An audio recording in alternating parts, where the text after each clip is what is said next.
ಎಲವೆಲವೋ ಅರ್ಜುನ, ಫಲ್ಗುಣಿ, ಕಿರೀಟಿ, ಸವ್ಯಸಾಚಿ ಮುಂತಾದ ದಶನಾಮಾಂಕಿತ ನಾನೆಂದು ಕೊಬ್ಬಿನಿಂದ ಮೆರೆಯುತ್ತಿರುವ ಬೃಹನ್ನಳೆ ಪಾರ್ಥ, ಈ ದಿನಕ್ಕಾಗಿ ನಾನು ಬಹುದಿನಗಳಿಂದ ಕಾಯುತ್ತಿದ್ದೆ. ಇಂದು ನಿನ್ನ ಕೊನೆಯ ದಿನ.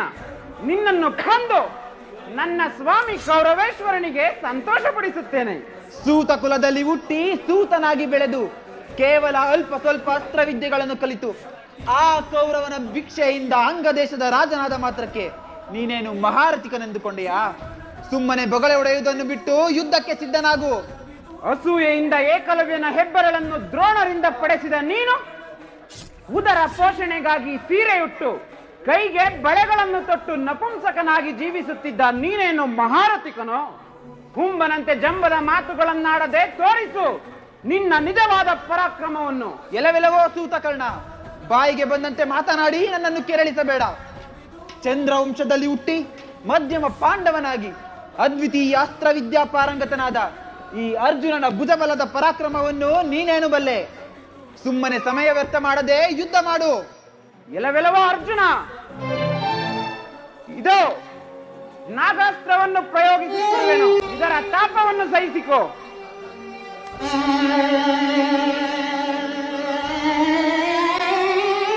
ಇದೇನು ಕರ್ಣನು ಬಿಟ್ಟ ನಾಗಾಸ್ತ್ರವು ಭೂಷಣ ಧೂಮಕೇತುವಿನಂತೆ ಅಂತರಿಕ್ಷವನ್ನು ಭೇದಿಸಿಕೊಂಡು ಬರುತ್ತಿರುವುದು.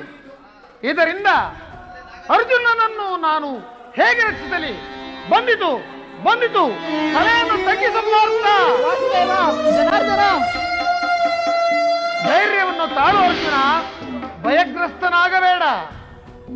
ವ್ಯರ್ಥವಾಯಿತು ವ್ಯರ್ಥವಾಯಿತು, ನನ್ನ ನಾಗಾಸ್ತ್ರದ ಪ್ರಯೋಗವು ವ್ಯರ್ಥವಾಯಿತು.